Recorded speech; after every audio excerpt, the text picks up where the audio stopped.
Kenya's Scangroup posting a 14% drop in full-year pre-tax profit. That's to 1.1 billion shillings, hit by cost of setting up its new West African markets. CNBC Africa's Laban-Cliff Onserio spoke to Scangroup's finance director Manish Shah to discuss the numbers. If you look at our business on a like-for-like basis, so 60% of revenue still comes from Kenya and another 10 from Tanzania and Uganda. So overall, around 80% of our business still comes from East Africa. So if I had to look at my organic business, we had 1% growth in our EBITDA, okay, and though we had around 12% growth in our revenue. That's mainly because of other disciplines grew very well, which contributed around 21% of the total revenue compared to 17% in 2011. But this 12% growth we couldn't convert into profit because mainly increase in the cost base. We have seen the increased competition. Yeah, TBW has become active in East Africa.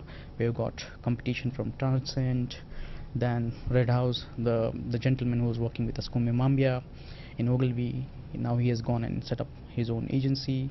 So we had to make sure that we keep our quality, we keep our people. So we made an additional investment in the people. We also basically started a new division called Savannah, which provides comms and strategy planning services. Because of the client conflicts, we had to invest in the additional infrastructure, new offices, and also we had to improve on our staff training. So as a result, overall cost base went up, which affected our margin by 4% basis on a like-for-like basis.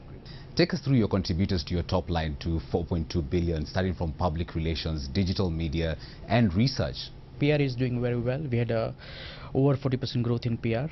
Digital, because of the heavy investment, still it's not making the significant contribution to the group's bottom line. But in coming years, we see a basically huge contribution coming from these other disciplines. Yeah, you saw advertising and media is really shrinking. We had only 6% growth from our organic business, and that's the thing that going forward we'll be investing in other disciplines, and they will drive the growth in East Africa. And if you look at growth in above the line advertising and media, we don't have a presence right now in most of the markets. Like Ghana, we just started in 2010. Nigeria, we have set it up, but still there is no solid business there. Francophone markets, we don't exist. So if we go and set up in these markets, that will bring advertising revenues. Yeah, and then once we are strong in our advertising business there, then we'll start offering these other disciplines to client. Yeah, the advantage we have that we already invested in these other disciplines in Kenya. So we just need to put the one salesman or one salesperson in all these other markets.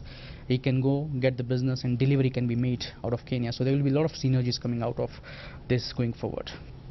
Apart from your expansion to West Africa, what's your general outlook for 2013? We are in an investing mode. We have to sort out Nigeria. This year we are looking at setting up in Francophone markets as well.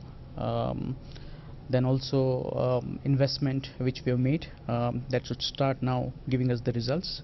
So I think next 2 to 3 years basically we are looking at investing in the business, making sure that we have got a good network on which we have the capability of delivering 360-degree services to our clients. So I would say that basically we are a bit cautious in our growth for this year as well.